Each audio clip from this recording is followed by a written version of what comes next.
Scottie Scheffler at 14. 3-wood on the way. Oh, baby, be as good as you look. Oh, my goodness. Look at this. Scottie Scheffler has been dominating the PGA Tour for the better part of 3 years. In that time, he's picked up 4 major championships, 2 Players' Championships, an Olympic gold medal, and countless signature event wins. He just wrapped up the 2025 major season by adding a claret jug at this year's Open Championship, marking his 2nd major victory of the year.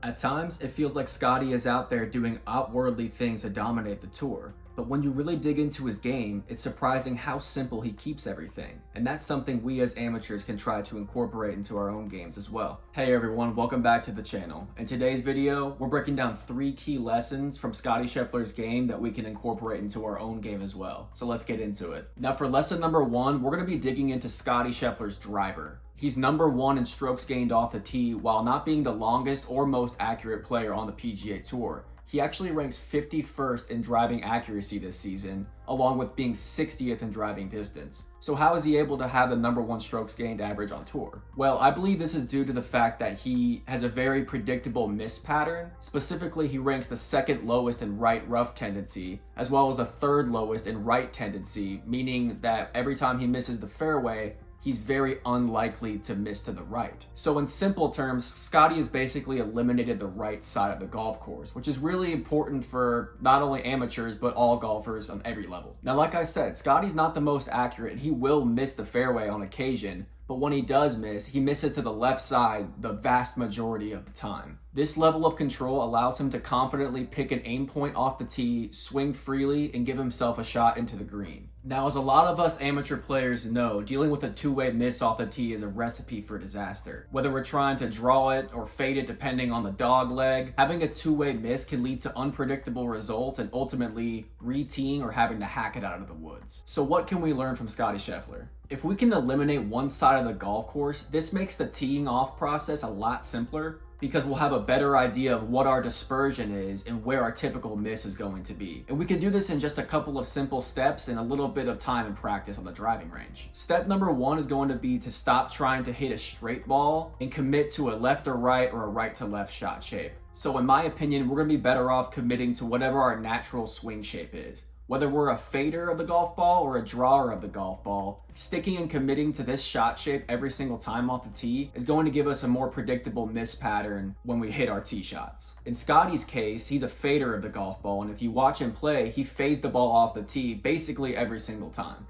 And while faders of the golf balls can miss left and can miss right, with that right miss being sort of the big slice miss, he's put in the work on the driving range to eliminate that shot as much as he can. As a drawer of the golf ball, I've tried to eliminate the big miss for a drawer, which is the hot hook to the left. By doing this, I know that whenever I aim up the right side of the fairway, the ball is either going to draw towards the middle of the fairway or stay out to the right and not quite draw and miss in the right rough or a fairway bunker. Which is going to lead to step number 2, and is to practice on the driving range eliminating that big miss. If you're a fader of the golf ball, eliminate that huge slice. If you're a drawer of the golf ball, eliminate that huge hook. If we can eliminate those big misses and have our shot pattern just be either draw or fade back towards the fairway or stay out to the point that we're aiming, our miss pattern is going to be a lot more predictable, allowing us to swing a lot freer and give ourselves a clear path to the green.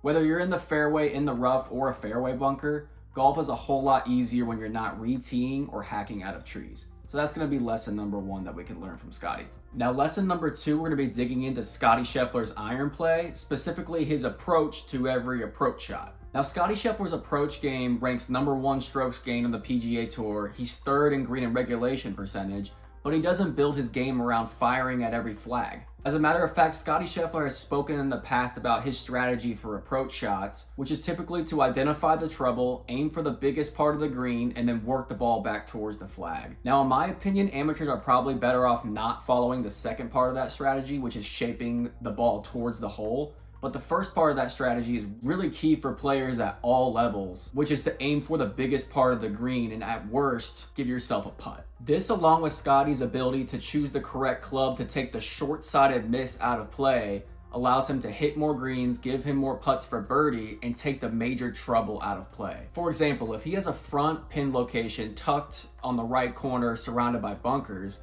Scottie will aim left of this flag and take an extra club, ensuring that he's not going to short side himself, and at the very worst, give himself a putt or an easy chip with lots of green to work with. One of the biggest mistakes that pros and amateurs make is taking less club, taking the pin on from that front pin location, coming up short, and leaving themselves a very difficult chip or bunker shot. By taking one extra club, we might not ensure ourselves that we're going to hit the number on the mark, but worst case scenario, we're going to be on the green, having a putt, ensuring an opportunity to at least 2-putt for par and move on to the next hole. A friend of mine who's a much better player than me put it to me this way: stop focusing on giving yourself short putts for birdie and focus on just giving yourself a putt for birdie. So basically, don't take on the flag, especially when it's surrounded by a lot of trouble. Take an extra or less club depending on where the flag is. Give yourself a look and move on to the next hole. Scottie Scheffler himself has adopted this conservative approach strategy, and it wears on the field as he gives himself look after look, although it might not be as close as his other peers have at times. I'll link a video in the description that Golf Digest did on Scottie Scheffler's approach play that breaks this down into more detail, and I'll also challenge you next time you play to take the strategy of just hitting the middle of the green every single approach shot. Whether the pin is in the front, left, right, middle, wherever it is, don't even look at it. Find the fat part of the green, swing aggressively to that conservative target, just like Tiger used to say, and see how many greens you hit and how you score. Now, the third and final lesson of what we can learn from Scottie Scheffler's game is his ability to be willing to experiment with weak areas of your game. Now, as great as Scottie has been tee to green, he really did go through a poor performance with his putter, especially a couple of years ago where he ranked 162nd on tour. And this was leading to him not picking up as many wins as he could have a couple of years ago. He was still placed in the top 10 week after week, but his putter really held him back. And Scottie didn't do what most people do, which is just keep grinding and practicing at something that's not working. He made a big change. He switched from a blade Scottie Cameron putter that he'd been using basically his whole career to using a mallet style. He even changed his conventional grip to using a claw grip and hired a new putting coach as well. So basically, Scottie saw a very weak area of his game, and instead of trying to get different results after doing the same thing over and over again, he made a big change and found something that's worked for him. And like I said, he was ranking towards the bottom of the PGA Tour in terms of putting performance, and this season alone, he ranks 21st in strokes gained putting. Now, even though he's the best player in the world, I believe this willingness to take drastic action and change things that really aren't working just allowed him to raise his ceiling even more.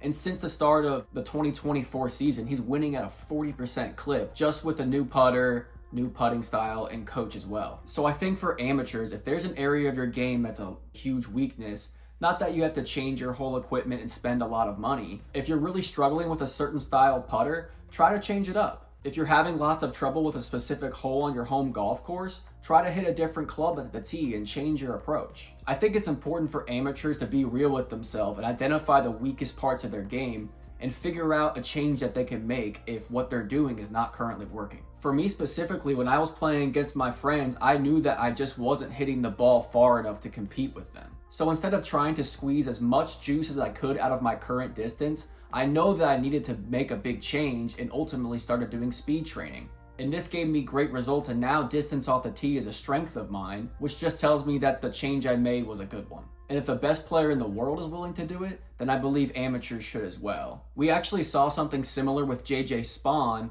who for the majority of his career gained a Scottie Cameron. He actually switched to a lab putter, and now he's our US Open champion. So like I said, if there's weaker areas in your game that you're just not getting better at, try to explore outside of the box ways that you can improve it, even if it means making a big change. Scottie Scheffler was able to do it, and he turned one of his biggest weaknesses into his strength. And that's pretty much going to do it, guys. Thanks for tuning into the video. Go ahead and leave a like and subscribe. It really helps the channel. I'm really thankful for the growth that we've been making just over this past month. Stay tuned in, and I'll see you guys next time. Peace.